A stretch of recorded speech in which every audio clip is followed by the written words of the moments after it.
Oh, go ahead. Great. Thank you, Sue. And thank you so much for inviting me. I'm Rachel Stucker. I'm the director at Housing Alliance Delaware, as Sue said. And I'm happy to be here to talk with you. Um, I'm very open to sharing information that you all find useful. I've put together what I think will be informative and useful. But if there's something as I'm talking that you're hoping I'll talk about that I haven't talked about, and hopefully there will be time at the end for that as well, please make sure and please feel free to stop me and ask.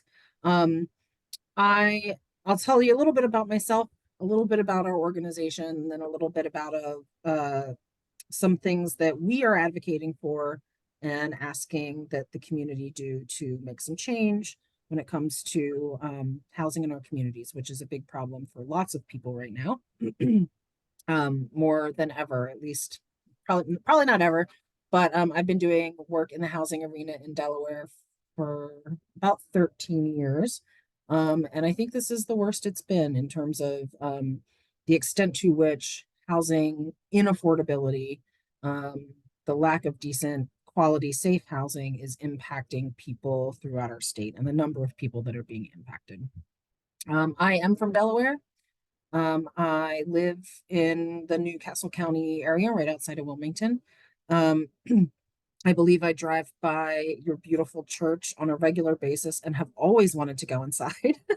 It's just a gorgeous building. I'm sure that's not why you were there, but I just have always admired the building for 25 years now. So maybe one of these days I'll have to come make an in-person visit. I grew up in Delaware. I grew up in the Bear area. Went to Christiana High School. Went to college in Pennsylvania. Was abroad for a couple of years with the Peace Corps. Came back to Delaware. Did AmeriCorps with Public Allies Delaware, which is one of the AmeriCorps programs here in Delaware for a couple of years. And then and most of the work that I had done had been really focused on community development, youth development, doing some after school programming, educational work with young folks in the community. And then when I was leaving AmeriCorps, there was an organization that a friend had worked with that provided services to primarily adults who were experiencing homelessness in Elkton called Meeting Ground. And I don't know how familiar any of you all are with that organization. And I was young and wild and free and finding myself still, I guess, and decided never thought about doing that type of work before. Let me give it a try. And that's where I really discovered the issue of housing and homelessness in a really impactful way, and decided to make that what I wanted to try to fix in some way, or at least make better and improve with my time here on this earth. So I've been working in housing and homelessness ever since. I spent about 2.5 years working with unsheltered adults in Elkton, providing a rotating overnight cold weather shelter with participating churches in the area during the cold winter months. But throughout the year, providing drop in services. So things like showers, the ability to use the phone, have a mailing address, breakfast, food, basic needs. Um, and it won't surprise you to know that I was pretty shocked and appalled by the lack of resources available for people who were experiencing homelessness. Um, the resources needed to resolve people's homelessness when they became homeless, and the um, and even when those resources did become available, the challenges in accessing them. And so, we were working person by person on a day-to-day basis to keep people safe and help people. Um, so we did a lot of taking people to the emergency room for injuries because of sleeping in the woods, things like infected spider bites or abscesses in their teeth, emergency dental visits, um, trying to get people access to substance abuse treatment and emergency mental health care, and regularly being turned away because of a lack of beds, a lack of resources, the wrong insurance, you name it. Um, and it, and over time, I quickly figured out that wow, a lot of this could be solved if some of these folks just had a safe and decent place to live. A lot of the problems that people were bringing in the door with them grew and got worse over time, instead of getting better, because the experience of being homeless, being without the stability that a decent home provides, without knowing where you're going to get your clean running water to drink every day, makes it fairly impossible. So for some folks, it is possible. I don't know how they do it, but fairly impossible to think about those other things that you need to think about. And that's when I decided to do policy and advocacy work around housing and homelessness. It felt like we were kind of, the work we were doing was really important, but it felt like banging our heads on a wall, when it came to not just ameliorating the pain, but actually solving the problem. So that's who I am. That's a little about who I am and why I do what I do. I've been with Housing Alliance for about 10 years. So I've been here for a while in a variety of roles, and started as the executive director in March of 2020, which was very fun time to take over this role in the organization. I'm going to go ahead and share my screen and talk with you a little bit about what our organization does now. You all can see? Okay. So Housing Alliance believes that everybody, well, we know that everybody needs housing, and we believe that everybody deserves housing. Our mission is to advance housing opportunities, end homelessness, and promote vibrant communities. And the primary way that we do that, wherever you find us, is through coordination and coalition building. So we build coalitions in a variety of different ways. For example, we have a Sussex County-based group that we coordinate called the Sussex Housing Group. It's a large coalition of folks in Sussex County focused on expanding access to decent and affordable housing, specifically in Sussex County. We have a coalition of affordable housing developers, nonprofit affordable housing developers, like Cornerstone West, the Habitat for Humanities, all up and down the state, Neighbor Good Partners, the Todd Morton Foundation, lots of different players in that space who are part of this coalition that engage in advocating for more resources to create more decent, affordable housing in our communities in Delaware. So we do a lot of different things with a lot of different groups, and we're often the people bringing the folks together, creating the space for those organizations and people to work together. We also provide some direct services to people experiencing homelessness in a limited way. That help is really focused on information and referral services and coordinating access to assistance in the community. And then we also do a lot with data on homelessness. We administer the primary database that tells us about homelessness in Delaware, and we are required to send reports about homelessness in Delaware to the federal government, to some of our local jurisdictions, because of their requirements to report and the funding that they and that we receive. So we play that role as well, which allows us to do a lot of what we do in terms of making the case for why we need some solutions to the housing crisis. We have 4 programs. Centralized intake is our direct service program. So we have 15 staff, and 7 are on the phone. 7 out of the 15, so half of us pretty much, are talking to people every day, responding to phone calls, texts, and emails from people who are experiencing homelessness or who are at risk of homelessness, and trying to help connect them to resources in the community that can help meet their immediate need for shelter or housing. So we have a network of providers in the community that we refer to, from Wilmington to Seaford, and for homeless shelter, as well as housing specific like subsidies that are funded by the federal government that are specifically for people and families experiencing homelessness. We also help secure funds from the federal government for nonprofits in Delaware. I won't go into the details of all that. Let's just say it's a competitive process every year. Every community is required to have an agency that plays that role in order to receive those funds. In Delaware, we get over $8 million a year. Our most recent award, which was really exciting, was $10 million. It was very exciting. I should update the slide, right? And that money then goes to partners in the community who are helping people experiencing homelessness. As I talked about, we have a lot of data about homelessness. I'm going to share some of it with you. And then we do our policy and community development. So I wanted to share some information about the housing crisis with you all. If I'm telling you all things you already know, please stop me and say, hey, this is not what we signed up for. Tell me something else. Um, but last year, DSHA did a housing needs assessment. DSHA is the Delaware State Housing Authority. And they were able to quantify our problem. And we, every year we do some quantifying of the problem. We have a national organization that does this for every state in the country, as well as at the local level. But this was the first time that we'd done that a statewide, really in-depth housing needs study had been done in about 7 or 8 years. So we were really excited to have this information. Um, Sue, you came off mute, so were you? I wanted to pause and ask if you were. Sorry, I noticed that. No, Oh, okay, I was going to say that you're telling us things we need to know. So okay, all is well. Thank you. okay. So in Delaware, 50,000 renters are cost burdened. So that means that they're paying more than 30% of their household income towards the cost of housing. That means that everything else is a little harder to pay for. There's not much left over for the other necessities of life, like gas, like car insurance, like educational opportunities, all the things that we need to spend money on in our lives.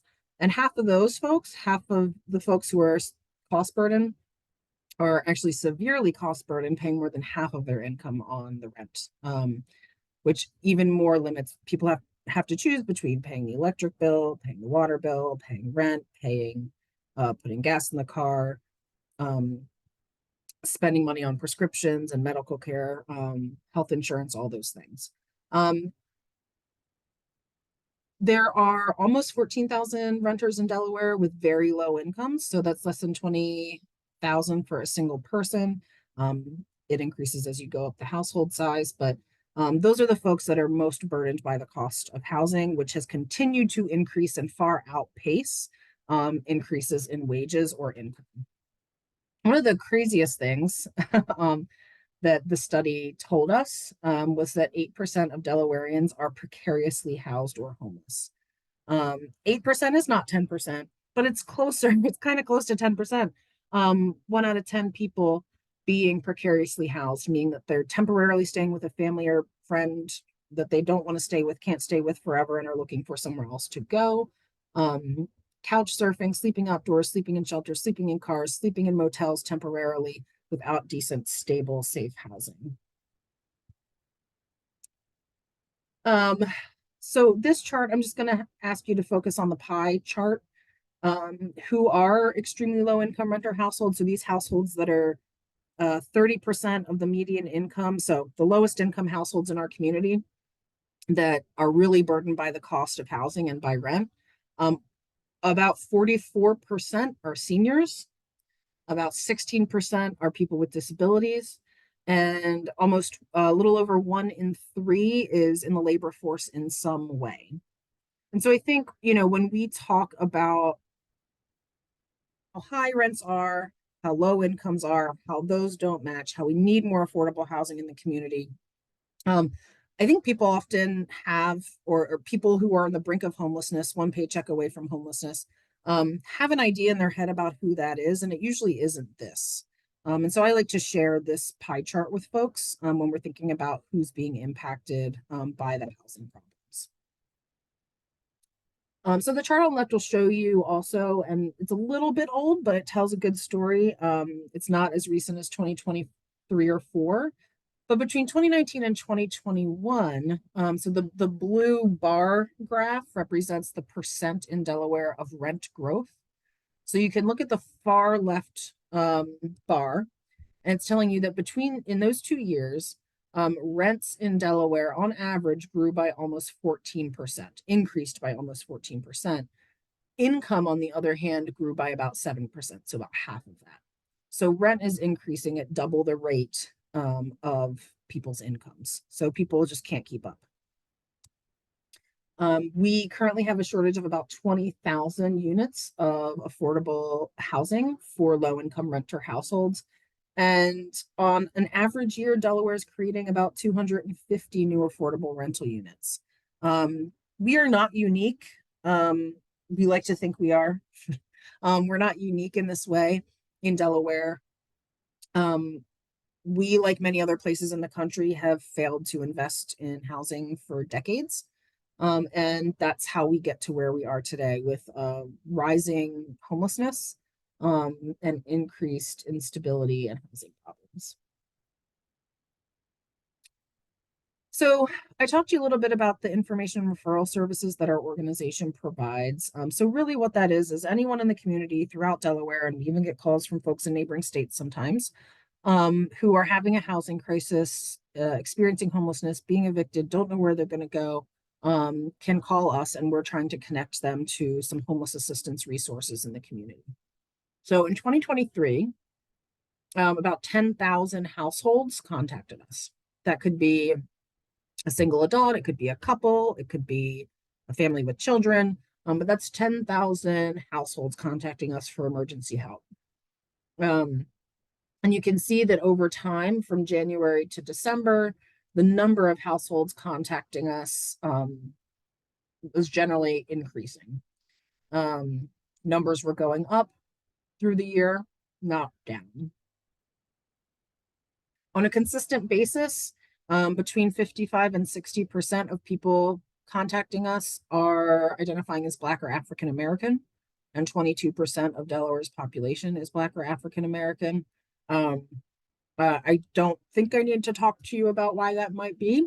After a long history in our country of racial discrimination in many areas, but one of the major ones being housing and access to wealth through housing, as well as access to housing in decent and safe communities. And the economic disparity, the wealth gap that you still see between white and Black households in America. If you are Black in Delaware, you're 4 times more likely to experience homelessness than if you are someone who is white. I'm going to skip this one. And I'm going to sit on this one for a minute and just tell you a little bit about this, this metaphor that we use a lot in the housing world to talk about what's happening right now. Again, it's not new, but it is worsening. I think it's like a game of musical chairs. Someone keeps taking one of the chairs away every year. And the opportunity, the chairs representing decent and affordable places for people to live. There just simply are not enough. We're 20,000 units short, as I said. And so people in the community it's a competitive market. It's all being driven, obviously, it's a private sector, private market. And people are competing for limited resources. So some people are going to end up without a seat when there's not enough. People ending up without a seat tend to be folks who have more limited resources, have more limited social and community supports, maybe more likely to be people with disabilities, maybe more likely to be people who are unable to participate in the workforce, maybe more likely to be youth who have been in the foster care system who are now aging out and lack the familial support that others might have or the educational opportunities. And so what we find is that people with more risk factors in general are those who are ending up without a seat, in other words, a safe and decent place to live.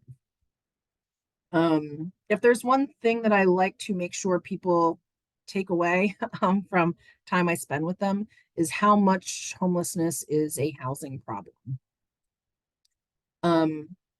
It's not only a housing problem, but it is primarily a housing problem. And so what I mean by that is the solutions to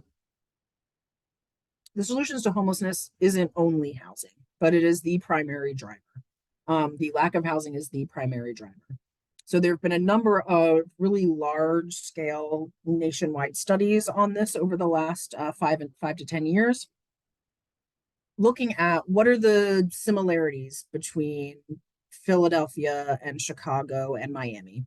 What are the differences? What are the differences in rates of homelessness? What are the differences in housing costs? What are the differences in rates of mental illness, in substance use, in rates of poverty, and all of these different factors?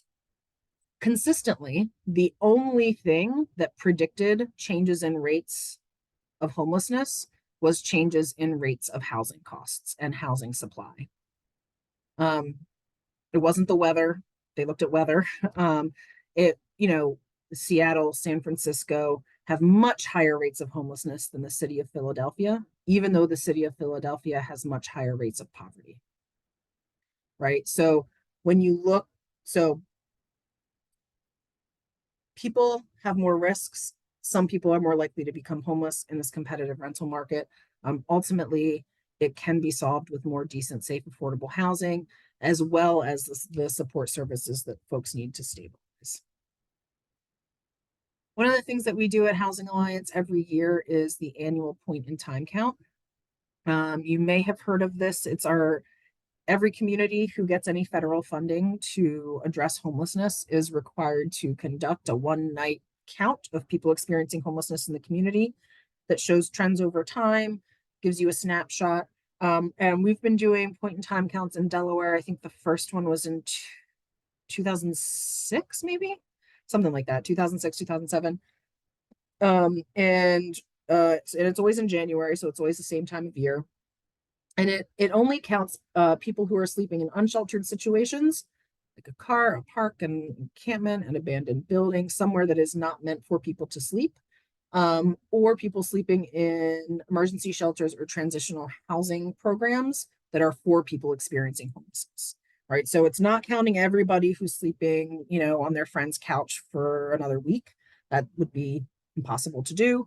It's really capturing that subset of folks who are most vulnerable and at risk. Unfortunately, in January of 2024, we counted 1,358 people experiencing homelessness that one night in Delaware.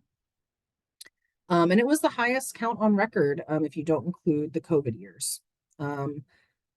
The COVID years were different and strange, and for a lot of reasons, but also in the homeless services world. There were millions and millions of federal dollars that were made available to communities to safely shelter people for the purpose primarily of keeping people safe and preventing the spread of COVID-19 in dense congregate settings. Most homeless shelters in the state, people share rooms, people are on cots, they're crowded places.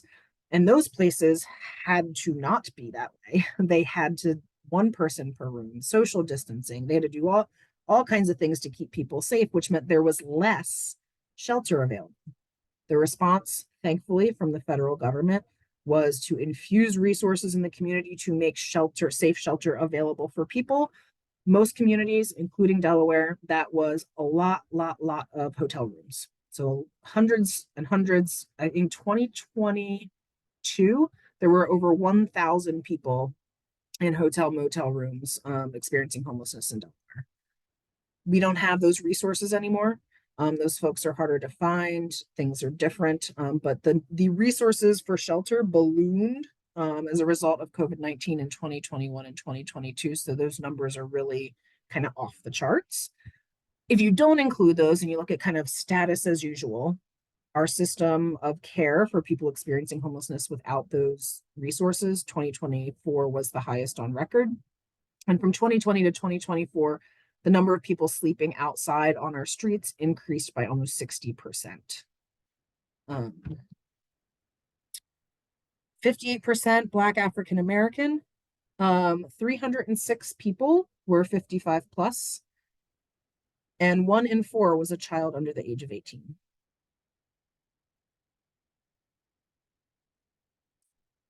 So what are we really paying attention to this year? This one's been for many years, our top priority, and what we are really trying to encourage our legislators and our local, municipal, and county governments to pay attention to is really doing everything we can to incentivize and make the resources available to produce more decent, affordable housing and to preserve the affordable housing that we have. And doing those things is really expensive and sometimes really unpopular as well with local communities. And so it's hard. A lot of public officials will ask us, hey, we get calls from constituents all the time. We really need a solution to this housing problem. I've got this woman, she's in her car, right. And when we tell them that we need more funding to create more affordable housing and land use practices need to be more inclusionary to allow for that. Oh, well, I don't mean this. This is not everyone. But I think when something costs money and it's unpopular, it's there can be a little less motivation from some elected officials to take those types of actions. And so we are not stopping talking. So we keep talking about it. We've been talking about it for a number of years. And we were really excited when last year Governor Carney did include the most significant investment in affordable housing from the state's budget. There was a big surplus budget last year, and he put over 30 million of state dollars in affordable housing development, which was really exciting. It was a one-time infusion of lots of funds, which is exciting. But we got here because of decades and decades of disinvestment. Delaware's contribution financially to the development of affordable housing and the preservation of affordable housing has stayed flat since the 1980s. I don't think anything else has stayed flat since the 1980s. Um, uh, and this is what we talk about most when we're speaking with our public officials. We need more housing. We need more housing for people with disabilities. We need more housing for people who are working in our communities, who are working full time and cannot afford to pay rent. We simply need to make it happen. And it requires the state and local governments working together as well. We are also very motivated around fair housing and anti-discrimination. Is anyone familiar with the source of income legislation related to housing? Okay. So in some places, if you have, are you familiar with housing vouchers, like a Section 8 housing voucher or a housing choice voucher? Basically, the government will help you pay your rent because you can't afford it because your income's so low. So nationally, only 1 in 4 households that is eligible for that help actually gets it. Unlike food assistance or some other basic needs, where if you're eligible, you get the help.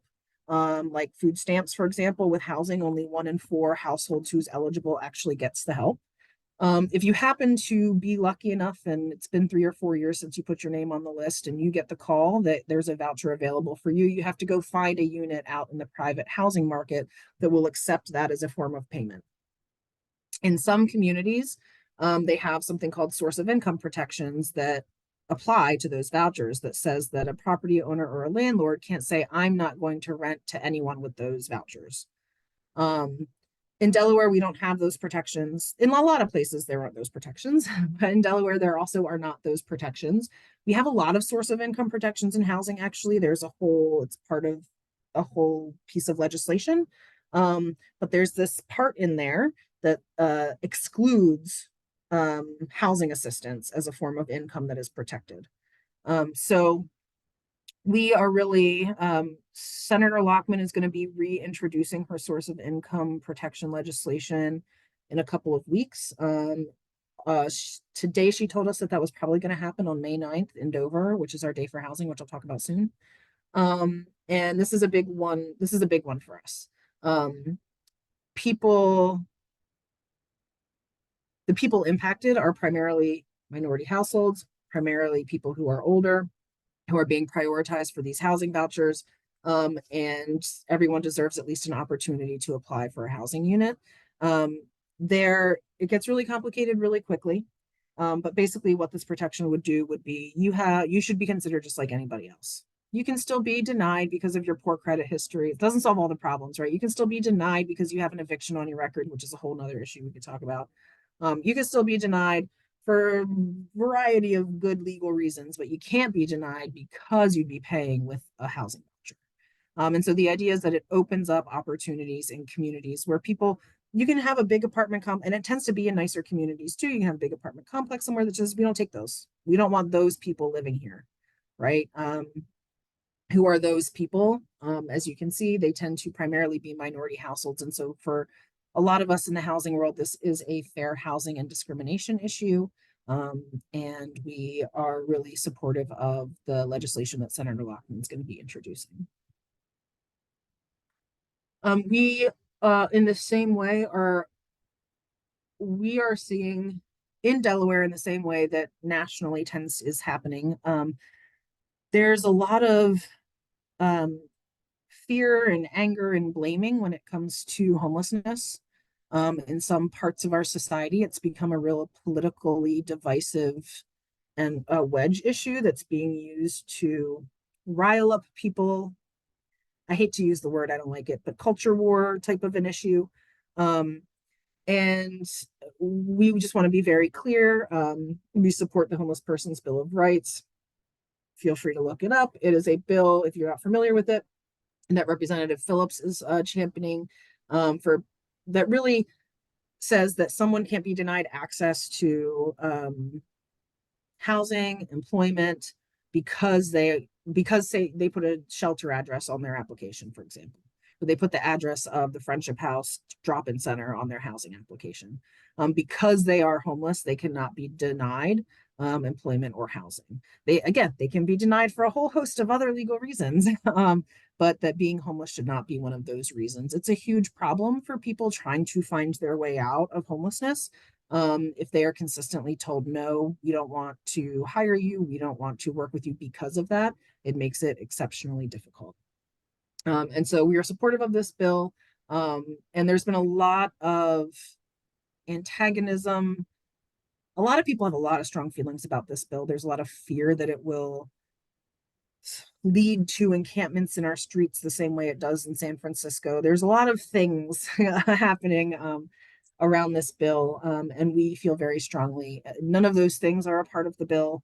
It allows people experiencing homelessness to file a complaint with the Civil Rights Commission in the same way if you were denied for another protected class. That's scary to people. But we think that just like everybody else, people experiencing homelessness deserve equal access to these things and should have the right to complain, and have someone take the time to consider their concerns. We are also asking for a task force on this issue. So we've been talking with leadership both in the governor's office and the state legislature, as well as when we can, we're a small team at the local and municipal level, about the need to really take statewide action on this housing issue. And again, politics is slow. I'm new to this political thing. It is slow. And so we really want to tell folks, okay, like we've been talking for 3, 4, 5 years now about this problem. It's getting worse, not better. We want to see some actionable items. We've proposed some things to do. We've proposed some ways to do it. Those were not of interest to folks. So let's see if we can put our heads together and come up with something better. So we're hoping that we will have a House member or a Senate member introduce legislation to create this task force that would have a very clear charge to focus on housing production and be able to provide the new incoming governor in 2025 with some actionable recommendations. So we have an annual housing advocacy day every year. Ours is May 9th, next week, Thursday, in Dover. You can see the picture there. We'll have a tent. Our tent's even bigger this year. We will have a food truck. Folks who register in advance will get a free ticket for a meal. And we'll be there all day, hanging out, chatting with people. We'll have tables with people tabling and sharing information about their organizations. But the goal is we're there and we're inviting folks to join us, but not just to join us outside under the tent, but to go into Legislative Hall and talk to their state representatives and senators about the things I just talked to you about the need to do something about housing, and let them know that there are a lot of people in the community that care about this issue and want to see something change. So that is, oh goodness, I'm sorry. So that's next week. I'm happy to talk more about that if folks are interested.